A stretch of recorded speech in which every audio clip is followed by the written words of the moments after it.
In this video, I want to give you a high-level overview of Docker, Kubernetes and ArgoCD, which are tools for deploying software at scale. Let's start with Docker. Docker implements containers, which is kind of like a virtual machine light. And I'll talk about that in a bit more detail in a second. The next component, Kubernetes, allows us to deploy these containers across lots and lots of machines. And it enables us to give us a microservices. It gives us a microservices orchestrator for multi-tier applications of quite considerable complexity, if you wish. And finally, ArgoCD drives the configuration of Kubernetes. Rather than storing configuration in scripts, ArgoCD stores configurations in version-controlled repositories that are leading for the actual deployment. Let's get started with the concept of deployment at scale. Here's an example of deployment at scale. Chick-fil-A is an American fast food chain which, surprise, surprise, sells chicken sandwiches. They're doing really well. And they're running Kubernetes clusters across their entire set of restaurants, which is like 2,500 of them. All in all, they have like 10,000 machines to run that. And what are they using those for in the local restaurants? Well, they have lots of equipment in the kitchen that they measure. It's like IoT. They measure oil temperature and tons of different things. And all that data now allows them to fine-tune the delivery of their service. So that's the business benefit there. And there are some links that you can follow up to look at the case for that. So that is what needs deployment at scale. Now let's dive a little bit into Docker. VMs, virtual machines, really only share hardware, whereas what a container does is it shares the underlying operating system, which is typically Linux. And it relies heavily on kernel isolation features to do that. Now, a container image is a deployable unit, which includes all the necessary application packages for the specific application that you want to run. Now, how does this work under the hood? Well, this is all facilitated by a couple of features, and one of them is the union file system. And the idea of a union file system is that each container gets a new writable layer in the file system where all changes are recorded. And if it's not in the top layer, it will be in one of the layers below. And these layers below can then be shared, obviously. And that's also, that enables better isolation between the various processes on a server. So it's better isolation than just processes, but maybe not so much isolation as a virtual machine. But the big benefit of Docker containers is that they're much more space efficient. There are many ways to work with Docker. You can basically just run a command line. You can run Docker desktop on Windows or Mac. Or you don't even need a computer. You can run it on Playground. As you can see, that's really easy to get going without any local resources whatsoever. Now let's talk about some of the use cases for Docker. First, we can have like a single shot command line, and I'll give you an example in one of the next slides.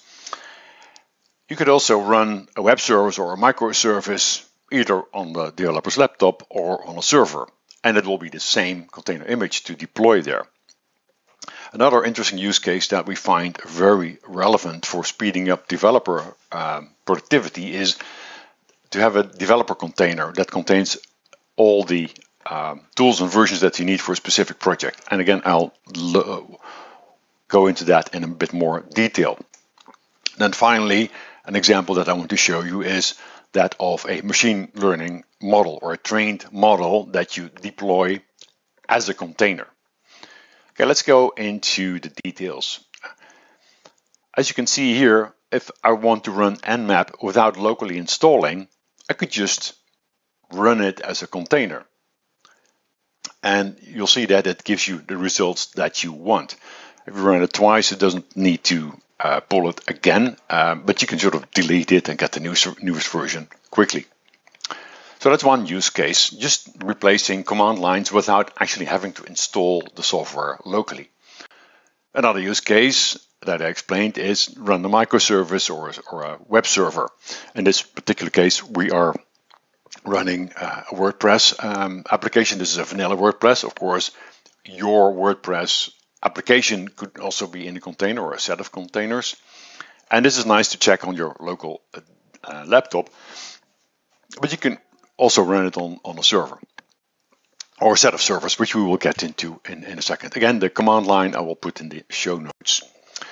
Then here is a screenshot of the dev container environment that we use, where there's a fully controlled environment for the developer. And as you can see in the terminal and in the bottom, we're running Debian Linux basically on my Mac.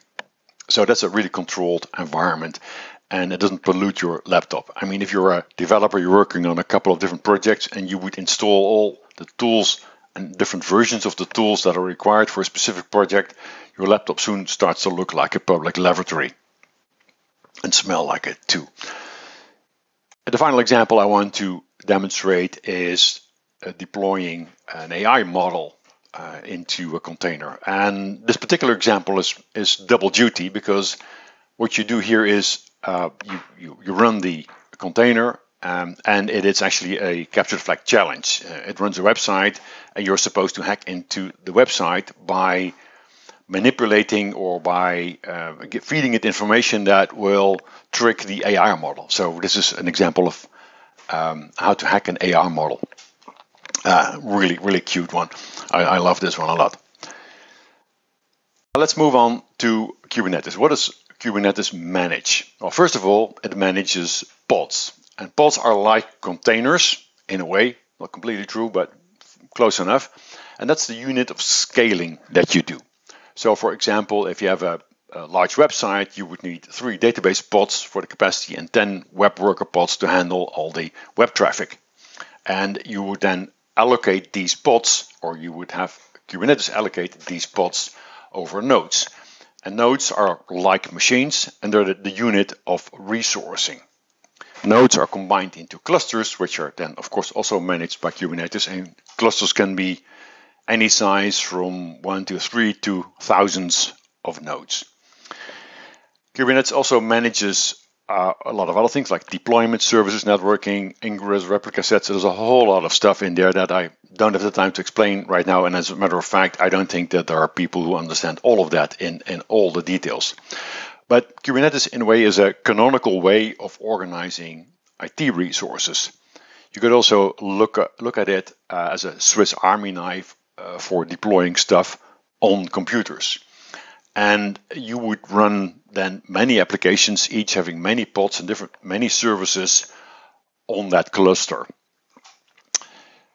Now, what's specific about how Kubernetes works? Everything in Kubernetes is API driven. You talk to the cluster through the kubectl command line or directly through the API.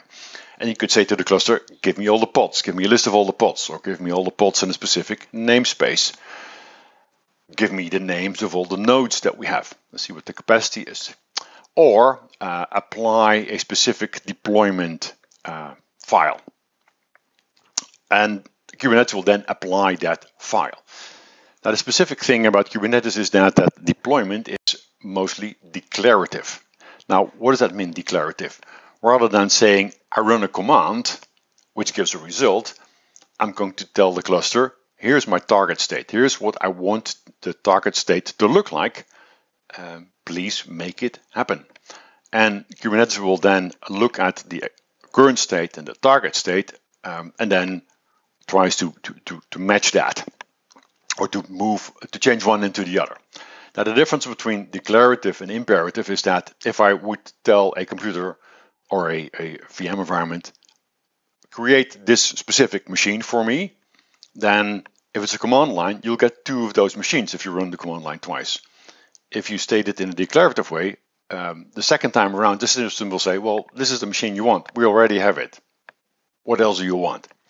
And that's the idea of working with a target state rather than with a imperative command line. A tricky thing in Kubernetes, or a thing that moves to the next level, really is storage. Now, in Kubernetes, assumes that everything can break. Literally everything can break. Machines, disks, you name it, processes, containers, images, everything can break. So you want to think more carefully about where's my storage. And you don't want to think in terms of where's my storage, you want to think in terms of how persistent is my storage. A container could borrow its storage from the node it's actually running on, but if the node dies, then the storage dies, and that's the meaning of ephemeral. So it goes away if the container goes away. So you want to manage that storage independent from the CPUs and the nodes that the stuff works on. Kubernetes has this concept of storage classes where you say, well, this type of storage I want to manage locally. This I want to do with Longhorn. This goes on my SAN, and this goes on my Azure Kubernetes service, what have you. And again, the concept is how persistent do you want that storage to be, and give that storage a name. So it's like a SAN on steroids integrated into the entire deployment idea. The third thing I want to discuss in this video is Argo, the third and final thing. Now, Argo helps you move beyond manually applying kube control on a ton of configuration files. Your configuration is going to look like a lot of files. And with Argo, the way Argo looks at the world is that you have this declarative configuration that lives in a Git repo. And whenever you do a Git commit, you're changing the content of the repo, Argo gets triggered and looks at what the changes are and applies those to the Kubernetes cluster, which then in its turn does that in a declarative way. The biggest example that I work with is what we do at a university I work with, the joint cyber range. Now, what a joint cyber range is, it's a bunch of tenants that have captured flag competitions, and individual tenants could be competitions or schools, and each tenant is completely isolated from the other. They have their own database, so we can spin them up and kill them as we like. Now, the configuration is not just the database and the worker nodes, but it's also TLS certificates, other configuration, and so on and so forth. And the beauty of this is that if we want to apply, let's say, the next version of the worker node across many tenants, we need only change one or two lines in the Git repo, push commit, and Argo will just roll it out across the entire estate. And this is what then the components of a specific application could look like. On the right hand side, you see containers and replica sets, and there's TLS certificates and a ton of things. But it's all managed out of the Git repo. In summary, we have three essential tools that allow us to deploy software at scale. Docker containers help us have virtual machines isolated in a light way.